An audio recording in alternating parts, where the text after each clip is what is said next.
मेरी बैचलर्स के बाद डायरेक्ट पीएचडी का ऑफर मुझको कैसे मिला, कैसे मैं डायरेक्ट पीएचडी में इनपुट हो रहा हूँ जबकि मेरा जो मास्टर्स है वो कंप्लीट नहीं हुआ था, बल्कि मैंने मास्टर्स जो है वो भी इसके अंदर एनरोल ही नहीं हुआ, या फिर कैसे हुआ, किस बिना पे हुआ, क्या क्या कंडीशंस होती हैं, आप कैसे इस पे जा सकते हैं, बैचलर्स के बाद अपने 2 साल सेव करके डायरेक्ट पीएचडी का ऑफर कैसे ग्रैब कर सकते हैं, इन सब पे एक बहुत डिटेल वीडियो जारी है, वीडियो देखते रहिए, हम सब पे बात करेंगे।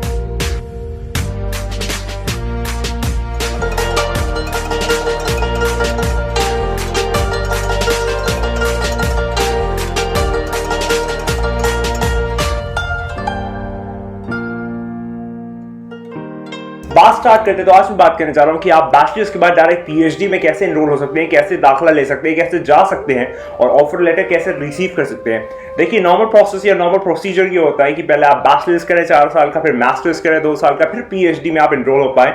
और ये जो है ये एक यूनिफॉर्म तरीका है जिससे लोग जो है वो करते हैं, लेकिन कुछ लोग जो है तो और मैं खुशकिस्मत समझता हूँ अपने आप को कि उनमें से एक मैं भी हूँ कि जो बैचलर्स के बाद डायरेक्ट जो है वो पीएचडी के लिए अप्लाई करते हैं और वहाँ से वो एक्सेप्ट हो जाते हैं, तो उनके जो 2 साल है वो बच जाते हैं, वो डायरेक्ट जो है वो डॉक्टरेट पीएचडी में चले जाते हैं। और यही वाला जो पूरा एक सेशन है ये मेरे साथ हुआ कि किस तरीके से मैंने ये चीज़ की और मैंने किस तरीके से चीज़ों को देखा, अप्रोच किया और मैं फाइनली सेलेक्ट हो गया।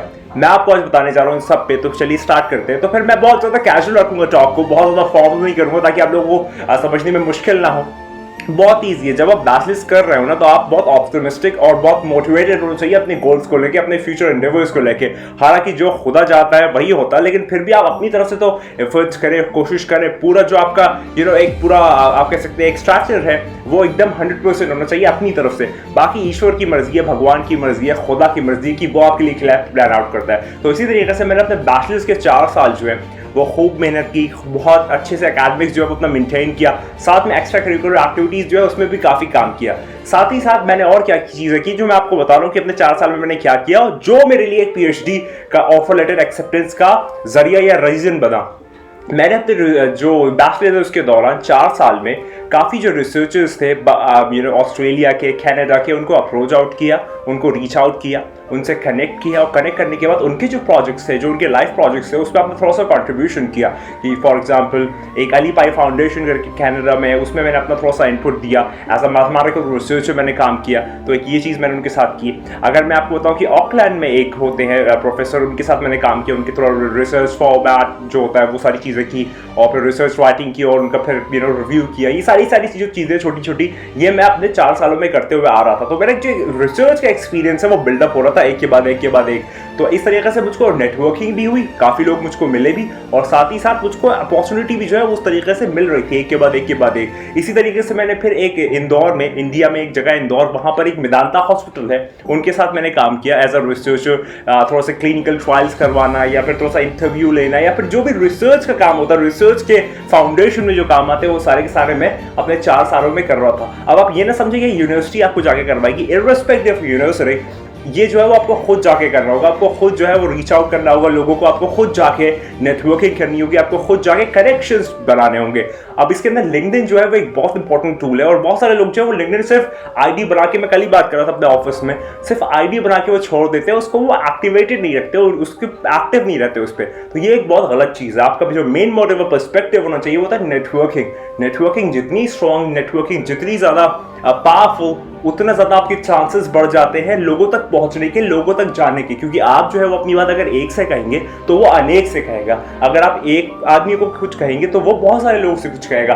तो इसी फाउंडेशन पे, इसी फंडामेंटल पे आपको चाहिए कि आप अगर कनेक्शंस बनाएंगे ना तो कनेक्शंस आप अपने उन लोगों से बनाइए कि जिनको लगता है कि जो आपकी मदद कर सकते हैं या आप उनके काम आ सकते हैं, वो आपको हेल्प आउट कर सकते हैं, आप उनको हेल्प आउट कर सकते हैं, आप उनको रीच आउट कीजिए। अब देखिए अगर आप सिर्फ घर पे बैठ के सोचते रहेंगे कि यार कुछ हो जाए, किसी तरीके से हो जाए, कोई अपॉर्चुनिटी जो है वो आपको ऑल ऑफ अ सडन मिल जाए, तो इस तरीके से नहीं होता, बल्कि होता है लेकिन उसके लिए भी आपको थोड़े हाथ पैर जो है वो चलाने पड़ते हैं। तो फिर मैंने अपने बैचलर 4 साल के दौरान जो है वो मैंने बहुत सारे रिसर्च एक्सपीरियंसेस जो है वो हासिल किए। मैंने सिस्टमैटिक राइटिंग सीखी है, सिस्टमैटिक रिव्यू मैंने देखा क्या होता है, रिसर्च पेपर की बहुत ज़्यादा स्टडी की कैसे काम किया जाता है, और इस तरह की बहुत सारी चीज़ें जो है वो मैंने की है। तो मेरे पास रिसर्च के 5 से 6 एक्सपीरियंस थे 4 सालों में, 2-2 महीने 3-3 महीने के, जो भी मेरी छुट्टियां होती थी गर्मियों की या फिर सर्दियों की, उसके अंदर ये मैं थोड़ा सा एक जो एक्सपीरियंस है वो हासिल कर लेता था, और फिर LOR जो है या LOE जो है वो मुझे मिल जाता था। ये जो है ये एक मेरा बिल्डअप हो रहा था, पहला वाला बिल्डअप, कि आपका जो रिसर्च एक्सपीरियंस है समवॉट आप दिखना चाहिए कि ये आदमी रिसर्च में इंटरेस्टेड है और इसने कुछ काम किया हुआ है या फिर ये कुछ काम कर सकता है। हालांकि अगर फुल फ्लेज्ड थीसिस दे लिखी हो जो कि आप अपने डॉक्टरेट में लिखेंगे, लेकिन आपने कुछ ऐसा किया हो कि जिससे जो वहाँ के जो पर्सपेक्टिव्स हैं वो उनके जहन में थोड़ा सा एक अच्छा पर्सपेक्टिव आपका बन जाए, पहली चीज़ होगी। दूसरी चीज़ आपके एकेडमिक्स, जो डॉक्टरेट डिग्री होती है या फिर जो आप डॉक्टरेट करते हैं अच्छी जगह से, वो मैं बताऊंगा कि मैं कहाँ मैं शॉर्टलिस्ट हुआ। आप अगर अच्छी जगह से थोड़ा सा अगर चाहते हैं जो टॉप 5 टॉप 10 इस तरीके से चाहते हैं, तो आपको चाहिए कि जो आपके एकेडमिक्स हैं वो बहुत अच्छे होने चाहिए शुरू से। जस्ट इनिशियल पॉइंट्स आपके एकेडमिक्स जो है बहुत अच्छे होने चाहिए। अपने बैचलर्स में वो लोग लेटेस्ट डिग्री देखते हैं, साथ में 10th और 12th की मार्कशीट देखते हैं, लेकिन जो बहुत ज़्यादा उस पर सिग्निफिकेंस रखती चीज़ है वो बैचलर्स की डिग्री है। तो उसके अंदर अगर आप अच्छा एकेडमिक्स यानी कि 9 पॉइंटर प्लस अगर आप मेंटेन करते हैं, 9 CGPA प्लस मेंटेन करते हैं, तो आपके लिए एक बहुत अच्छी चीज़ जो है वो साबित होगी। तो मेरा यहाँ पर दूसरी एडवाइस ये है कि आपके जो एकेडमिक्स है वो शुरू से ही आपको बहुत अच्छे रखने होंगे। जब मैं अपनी यूनिवर्सिटी लाइफ में था तो फिर जो लोग हैं वो कहते थे कि एकेडमिक्स का इतना फर्क नहीं पड़ता, एकेडमिक्स जो तुम इतनी मेहनत क्यों करते हो, इतने अच्छे रखने की जरूरत नहीं है। लेकिन अब वो लोग फील कर रहे होंगे जब वो इसमें अगर मास्टर्स या PhD के लिए जा रहे हैं, क्योंकि एकेडमिक्स जो है वो आपका एक बहुत इंपॉर्टेंट और सिग्निफिकेंट रोल जो है वो रखता है, ताकि आपका वो जो क्लोज ऑन सक्सेस है उसके अंदर छोटे छोटे जो पॉइंट्स हैं वो सारे मायने रखते हैं। ऐसा मैं नहीं कहूँगा कि नहीं रखते हैं, रखते हैं, और वो सही में एक अपने आप में वैलिडिटी जो है वो दिखाता है। 2 पॉइंट हो गए। पहला हो गया आपका रिसर्च एक्सपीरियंस, थोड़ा सा आप दिखना चाहिए, आपने कुछ काम किया होना चाहिए, LORs होने चाहिए, कनेक्शंस होने चाहिए। दूसरी चीज होनी चाहिए कि आपके एकेडमिक्स जो है वो बहुत अच्छे होने चाहिए। ये 2 चीजें जो है ये मैं मास्टर्स के लिए, डॉक्टरेट के लिए स्पेसिफिकली जो है वो मैं कह रहा हूँ होना चाहिए। उसके बाद जो आपका रिसर्च की स्किल्स है वो तो मैंने बात करी ली। आपका लिंक्डइन काफी एक्टिव होना चाहिए, आपके कनेक्शंस होने चाहिए। फिर आपकी जो कम्युनिकेशन स्किल्स है वो बहुत अच्छी होनी चाहिए, क्योंकि PhD में आपका इंटरव्यू जरूर होता है। आपका एक वन ऑन वन या फिर एक पैनल के साथ इंटरव्यू जरूर होता है। उसके अंदर बातचीत होती है, उसके अंदर बात होती है और गुफ्तगू होती है, कॉन्वर्सेशन होती है, वार्तालाप होता है, ऐसी बहुत सारी चीजें जो है वो होती है। तो उसको आपको क्रैक करने के लिए या फिर उसे मेल्ट डाउन करने के लिए, उसे मिंट करने के लिए आपके पास एक अच्छा कम्युनिकेशन स्किल्स का सेट होना चाहिए, ताकि आप जो बातचीत हो रही, जो वार्तालाप हो रहा है, उसमें अपना एक इंपॉर्टेंट और क्लोज और एमिनेंट रोल जो है वो रख सके। तो यहाँ पर 3-4 चीजें हमने डिस्कस की। पहला आपका रिसर्च स्किल, दूसरी आपका एकेडमिक्स, तीसरी चीज आपकी कम्युनिकेशन स्किल्स, और चौथी आपका एक ओपन माइंड होना, आपका एक जहन को खुला रखना, चीजों के अंदर एक नए पर्सपेक्टिव देखना, आउट ऑफ द बॉक्स सोचना, थोड़ा सा साइकोलॉजिकल एक एप्टीट्यूड रखना कि कैसी चीजों को कर सकते हैं। ये सारी चीजें जो मैं शुरू से कर रहा था, अगर आप चाहेंगे तो मैं अपनी एक नई वीडियो में अपनी CV भी दिखाऊंगा कि मैंने क्या क्या काम कैसे कैसे किया है, और थोड़ा सा जो लोग कर रहे हैं उससे आउट ऑफ द बॉक्स कुछ करके देखिए। फॉर एग्जांपल जैसे अभी सब लोग ऑफिस जा रहे हैं, मैं एज अ डेटा साइंटिस्ट अभी काम कर रहा हूं, तो अगर मैं एक डेटा साइंटिस्ट हूं तो और भी डेटा मशीन लर्निंग इंजीनियर या फिर डेटा इंजीनियर या फिर डेटा एनालिस्ट बहुत सारे लोग होंगे, और पाइथन डेवलपर बहुत सारे होंगे।